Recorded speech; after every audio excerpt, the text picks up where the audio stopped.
It's the Pampered Stamper, and I had a question the other day about how to stamp with a block after I shared a card made by Cindy Elam. And it's really quite simple. So this is my take on the card, and I just went with natural colors for, you know, a rustic beach scene. So what you're taking is this block, and I'm trying to see which one it is. It's block, oh gosh, my eyes aren't what they used to be. Block D. Okay, in my defense, it is a gray, rainy day without a lot of light. So I'm just tapping that block on and making sure it's totally, gave it a good push. And then I am using the foamy. I call it the foamy. It's the Stamping Pierce mat, but foamy sounds much nicer.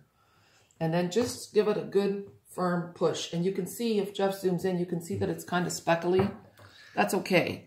Apparently, if you take a brush and dry brush it right after, you can even it out. But I kind of like that look. Okay, and then I'm taking the water stamp from High Tide, see? And I'm using Marina Mist, and I'm just going to make some water at the bottom. And it will extend a little bit, that's okay. And I'm just going to turn it and then do it again just to give a layered look. All right, and then I'm taking the grass, also from High Tide, in an old olive. And I'm just going to stamp repeatedly, just a little bit off the block. And I'm keeping on stamping so I get lots of different shades. Okay. And then I'll do another dark one in the middle. And if you went a little crooked like I did, just kind of even it out with a little bit more stamping. Just think of a woodpecker. Doot, doot, doot, doot. Done. See, and then you've got a nice green in here. And then we're going to take the birds. And for the birds, I'm using the basic gray. And that's an archival ink. And that means it's kind of like our old linen pads. So I call this my twist and shout. So I ink it up and then I twist. So just think twist and shout whenever you use black and gray. And then make sure you don't stamp your birds upside down. And they're going a little bit off the block. See, like so. So why do you twist it? Because these stamps are really foamy. So it's like a tap, tap, tap, really light. But this is a firmer pad, and if you just tap, tap, tap, it doesn't ink it up well. So you do have to give it some pressure.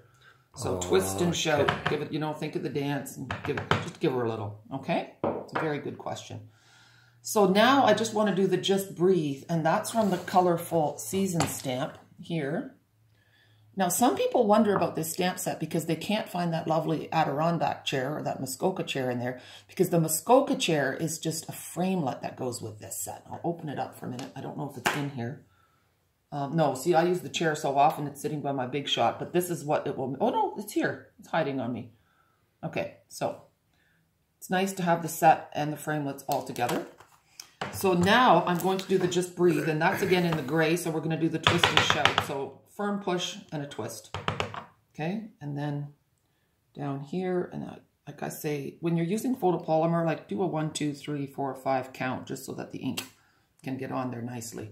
And then I'm going to use a yellow chair this time. It's just going to really switch it up. And you'll see on the back of this chair, it's not perfect, but there's an adhesive backing, because in the new catalog, we have adhesive sheets, which saves you a ton of work. And there's a wee little piece of red in here from another chair I cut out. I'm just going to leave it.